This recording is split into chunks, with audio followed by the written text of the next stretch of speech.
In this video we're going to go through stratified sampling in a little bit more detail. I've just put at the top here the formula again for reference. A teacher decides to carry out a survey about school dinners.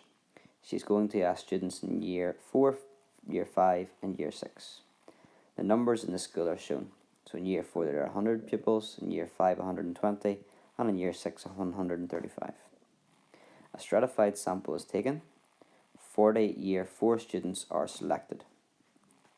Work out the number of Year 6 students selected.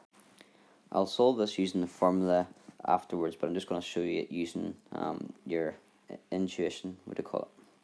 There are 40 sampled in Year 4 out of 100.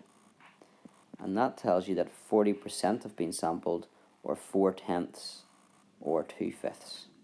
Which means if 2/5 has been sampled in Year 4, because it's a stratified sample, 2/5 need to be sampled in each of the year groups.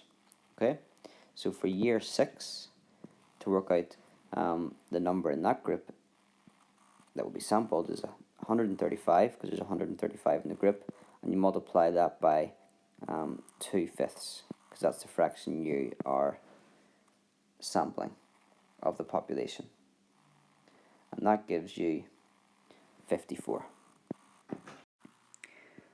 Sam took a stratified sample of students who went on a trip and summarised the size of his sample in the table below. So here we can see that in the sample there are 12 Year 9 pupils, 30 Year 10 pupils and 18 Year 11 pupils that are in the sample. Given that there were 51 Year 11 students on the trip, work out how many students went on the trip in total. Let's have a look at what we can work out first of all, and what we do know. So we know how many are in the sample in Year 9, 10 and 11, so we'll also know the actual total sample size. So sample size is equal to 12 plus 18 and 30, which gives you 60. What we don't know and what we're asked for is the total population. Let's call that P. I'm now going to consider Year 11 because we know the most information about Year 11. We know the total amount in Year 11 and the many are in the sample.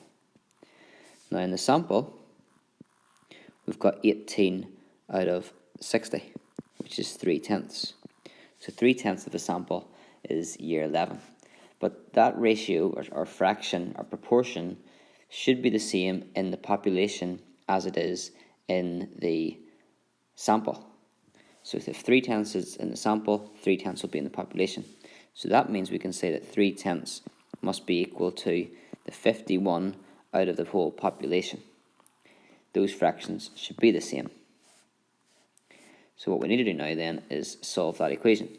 You can cross multiply to get 3p equals 510, and then divide 510 by 3 to get 170. Let's look at the other way of doing it, which is when you don't really understand it maybe as well, just stick with your formula that you've got there. So we've got the group sample number, so the number in the sample, which will be 18, and then that equals the total number in that group, which will be 51. So we start off, maybe just put it up here so it'll be easier to see. We would have, for this equation, 18 equals the number in that group multiplied by the sample size, which is 60, divided by the population. And then what would I do there? I'd probably bring the 51 over, and then I would cross multiply, and I know there's no space, so we'll do it here.